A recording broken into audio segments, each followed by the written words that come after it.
And no, another thing that happens in the retic world, obviously, is because you have these different localities with different sizes, and then you have different morphs that pop up inside different localities. So maybe you have more morphs in the mainland.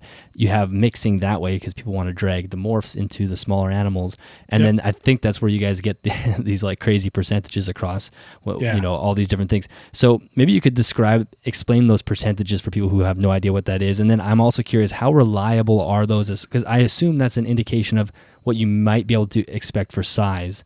I'm curious how reliable those percentages are.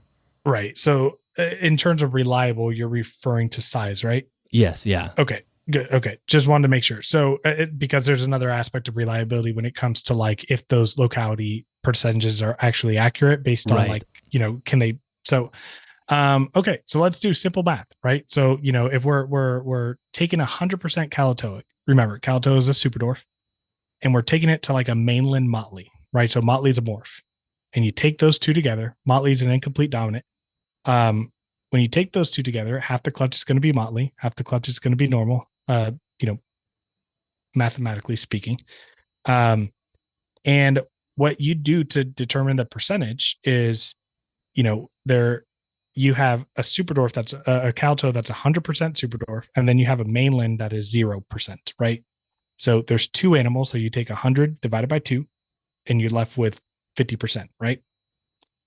So let's say I do a 50% super dwarf to a 100% super dwarf, right? So now we have 150 divided by two. Now we have a 75% super dwarf. And so where a lot of people start to get confused, like when they see 37.5%, right? Like, how do you get that? Right. And so it's basically just, once you're in the game kind of long enough, you can kind of, you start to understand like what makes a 37.5%. But yeah, so it's just a matter of like, doing the math. If I take a 50% super dwarf to a 25% super dwarf, I get a 37.5% super dwarf, right? Now, if we're referring to localities, right? So a lot of people, Reach Out Reptiles has taken a lot of different localities to different morphs. And so he's produced a lot of amazing looking animals that are like, they're 50% Kayuwadi, 25% Kalatoa, and 12.5% Solaire. So you have to know what the parents are, and when you add those together and you divide by two, that's the locality that you're looking at. Now, as far as how accurate those percentages are to size, there's two different ways of thinking about this. There's a lot of people out there that believe in quote unquote bloodlines, right? So like there are small bloodlines, and then there are some, super dwarfs that fall in the larger bloodlines. And then there's another school of thought that, if there is any percent mainland in that animal, then it has genetic potential to possibly be larger, right?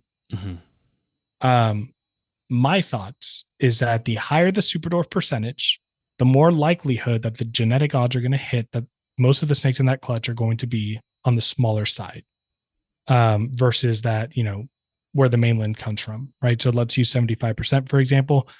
75% is super dwarf genetic, 25% is mainland genetic. Now, I'm not saying that like if a snake hits on the mainland genetic, it's going to get mainland size, right? Because, a snake takes genetics from both animals, but yeah, that's why you see size variation in every clutch. It's because there's some animals that are taking more from one side than the other, in my opinion. Like this isn't fact. This is just observation.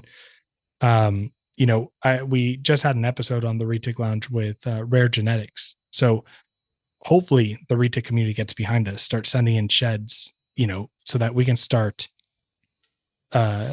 distinguishing the super dwarf like differences in the genes, right? So that we can have a more accurate representation is, does this animal have more super dwarf influence or more of the mainland influence, right?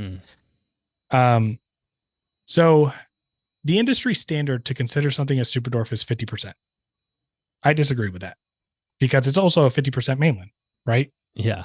Yeah. Right. Exactly. Yeah. So if you're going to call it a 50% super dwarf, cool. I'm going to call it a 50% mainland. And guess what? None of us are wrong. So I've actually been kind of, I've been shut down by a lot of the more, veteran breeders, the breeders have been doing this longer out there, but A lot of people have gotten upset because, oh, why are you trying to push for change? This has been the industry standard. But what we're seeing now that we've been crossing these morphs long enough, what we're seeing now is 50% super dwarfs aren't small animals. Right.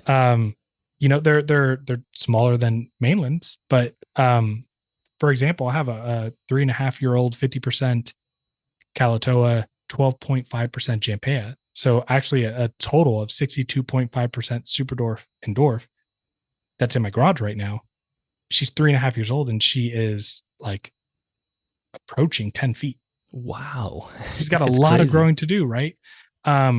Feeding is a really big component, and I don't power feed her. Like I'm in no rush to breed her, but I'm sure some of her clutch mates are smaller. Yeah. So I've been pushing for a standard of 75% because 75% gives you a good, like vast majority of the genetics coming from the super dwarf side. And I feel like if, someone who's new, who wants a super dwarf retic, they don't have a budget for a $2,000 pure locality super dwarf or even more, or you like morphs and you want to morph, like if you want to be somewhat on the, like as safe as you can be, like I think the minimum for you to buy is a 75% super dwarf. That's going to, again, if a Kalatoa female, I have a wild caught Kalatoa female in my garage that's 9.5 feet, right? So again, if a pure Kalatoa is reaching 9.5 feet and she's, roughly 11, 12 years old, then, why are we going to tell people that a 62.5% super dwarf is going to be smaller, right? Yeah. That's the biggest concern that I have with the super dwarf, like morph market and like the percentages, is just a lot of misrepresentation and inaccuracy with size potential. And that's where breeders are ultimately 5-6 years when, these animals grow up and they're bigger, are going to get kind of in trouble. Right. So yeah, if you buy a cross or a percentage as your first one and you want it to be a manageable size, 75% super dwarf, not combined dwarf and super dwarf, just super dwarf is, where you should be targeting. Well, I'm glad I asked that because that's a really important piece. I mean, I think people do get tricked into thinking that these snakes could potentially stay small. Well, really, these, at the end of the day, regardless, mainland, dwarf, super dwarf, you're going to have a large snake on your hands. And you just have to accept that, it's going to be 8+ regardless, basically where it's from. Right. You could get a male, a male, like I have a wild caught male Kalatoa in my garage right now. Wild caught, he was imported a while ago, so he's well over 10. So he's at like adult size, right? Because a lot of people, think that like, oh, my female bred at 5 years old, and so when I tell people the female is this size, like people automatically assume because they're breeder size, that's their size, right? Right. No. That snake has another like 7-8 years until, So I have a true adult wild caught male Kalatoa, and he's about 7.5, 8 feet. Okay. There are other male, like if you get a male super dwarf, you can end up with a snake that is less than 8 feet. I have zero doubts about that. But what a lot of people don't realize is that like a retic, because of how lean they are, like I'm going to back up here. My male wild-caught Kalatoa, if I have his body in my hand, right, in his coils, his head will extend to like my bicep, and I can hold an 8-foot snake in one hand, no problem. Right. So a lot of people get like this idea that like, oh, it's 8 feet. It's 2 feet or 3 feet taller than me or longer than me. Yeah. And that's huge. And it's like, no, it's really, I promise it's not. Like and especially if you get them as babies, you're not even going to bat an eye 10 years later if that snake is 8 to 10 feet. Yeah. That snake's going to be your best friend. Yeah, I totally agree with that. I mean, it's funny because I have a boa and she's just getting over, sort of the 6-foot mark. And if I tell non-reptile people that, they basically hit the roof. They're like, oh my God, that snake is like going to like eat you. And I always say to them, her head is like the size of an eraser. It's like she's small. Like you think of a 6-foot snake, but you don't realize that it's, it's not that thick. They're fairly lean as well. I mean, a boa might be a little bit even beefier than a retic, but it's even an 8-foot snake is not massive. Yeah. I often tell people like a 6-7 foot boa is the equivalent of like a 1.5 foot larger retic in terms of like weight and handling. Yeah, that makes sense.